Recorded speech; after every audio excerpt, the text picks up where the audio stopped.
For this video, I'm going to start off with a comment that was in a discussion group that I am part of. I'm a parent of a teenager who was gender confused for a while because of how society has saturated and permeated through our society something that is supposed to be rare. I left it alone and she eventually outgrew it, like many kids will. But for some, the damage is already done, and she was kind of mad at me for not smacking some sense into her, but I knew she would outgrow it. If I just let her have the freedom to figure it out herself. However, if she had come to me about drugs or surgery, I would have definitely made her wait till she was a fully formed adult. Okay. This comment was in a thread that was about detransitioners. Individuals that early in their life choose to take the trans route and identify as trans and become transgender. Now, I'm sorry if the terminology is wrong, but that's pretty much how it is. You are born into this world as one thing, and you are raised according to rules that apply to that sex, to your reproductive role. These are, sorry for going into definitions, but this is what's known as gender rules, or simply known as gender. But to make it clearer, because people cannot differentiate between sex and gender, there are gender rules, and those are the rules and limits that are applied to a person due to their physical sex, or more appropriately, their role in reproduction. Alright. Now, Blair White did a video about a detransitioner, and she has talked about detransitioners. And because detransitioners exist, there's this thought process that kids below a certain age shouldn't transition. I actually agree with this. I don't think kids should be going on drugs until they're older in age, until they know fully what they're talking about. However, there is an avenue in this whole topic that is not looked at. I'm going to speak from personal experience. For as long as I can remember, I have preferred long hair, skirts, dresses, so-called feminine styles, as long as I can remember. It's never been a sexual thing, it's just a style preference. That's why I like androgyny so much, and that's why I do androgyny. And this is where I'm going with this. I think that a lot of the issues we have when it comes to transgender and detransitioners is that these are people who are dealing with these rules and limits strictly policed by society. You've seen it, or I'm sure you've seen it. You've seen a little, let's go for a little girl, okay? She is in kindergarten or something like that. And she goes to play with the toys that are normally associated with boys. Toy trucks, police cars, firemen's helmets, police helmets, that sort of thing. Things associated with males. We'll get to the complications in that in a bit. But what happens to the boy that wants to play in the kitchen set, or play with the dolls, or play with the Barbies? What happens to him? Girls in our cultures are more accepted to be playing with the cars and playing with the toys, to be playing with the male-coded toys. Now, I'm only using that terminology because that's what people know.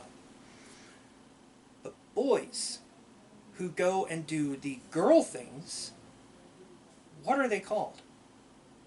Sissy, faggot, loser, girly boy. All disparaging terms. Whereas girls, I think they're called tomboys. Although tomboy now is not a good term. You can't use that term. More masculine girls are more accepted, whereas feminine boys are not. and once again, these are terms I'm using because it's what people understand. I prefer not using them at all. I prefer that the truck not be a gendered toy. I prefer that the doll not be a gendered toy. I prefer that long hair not be limited to women only in our culture. I prefer pants like this not being coded to women. But that is how it is right now. And I think, I could be wrong, but I think the problem is when it comes to people identifying as trans and then later in life realizing they're not. What pushed them to do it was society. What I am meaning is, I'll go back to my own experience. When I was more out there about my androgyny, I was told by trans people that I was a trans in denial. I'm not. I have absolutely no interest. I have never actually had interest in being a woman. Why? What is it? I can't ever be a woman. In my head, in my heart, I cannot be a woman. I was raised as a white middle-class male boy. Sorry, white middle-class male. Obviously I'm a boy, duh.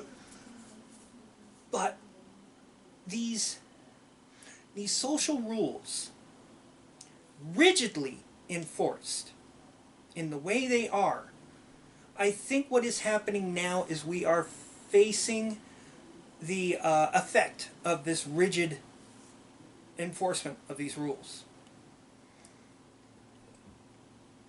In the past, this sounds terrible and I might be going hyperbolic on it, but in the past what happened to kids who stepped outside the gender norms was they were verbally bullied or coerced or pushed in some way to fall in line.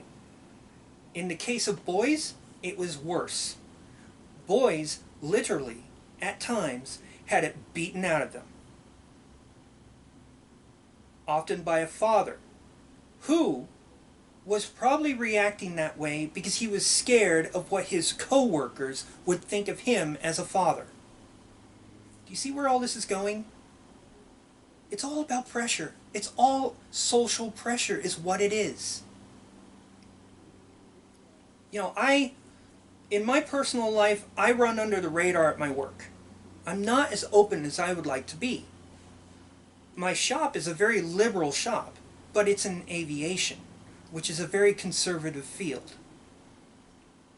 There are still people that if I were to be standing in front of the cockpit door ready to fly the airplane, and I was not in a male uniform, I was in a female's uniform with my hair out and that sort of thing, there are still people who would think I'm incapable of flying that airplane.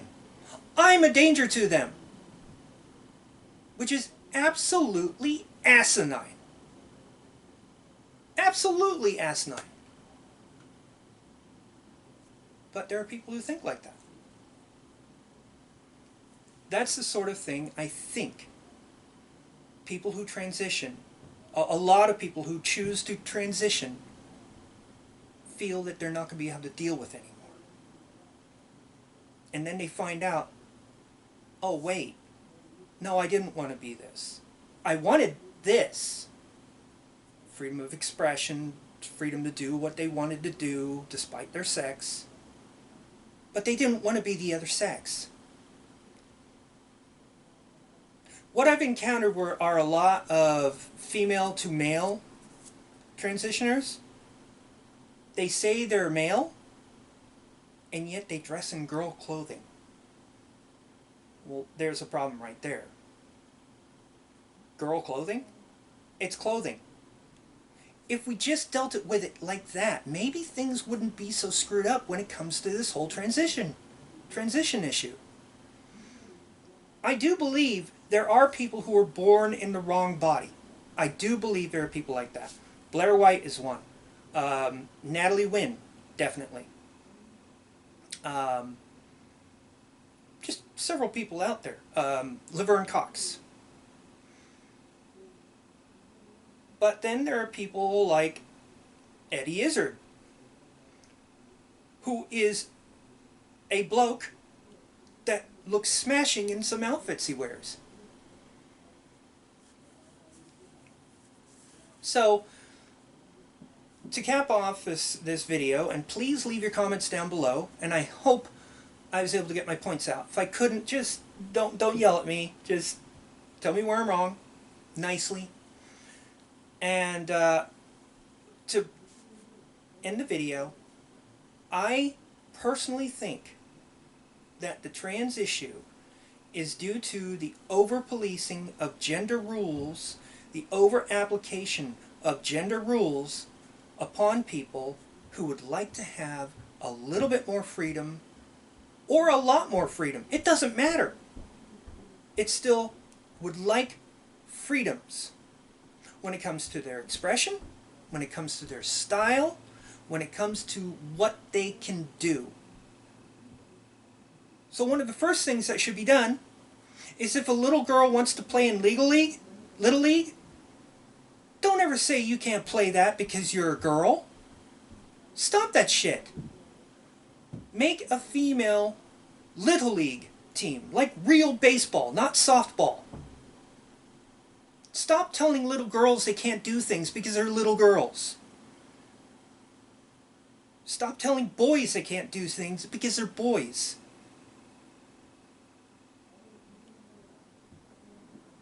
I think that will help.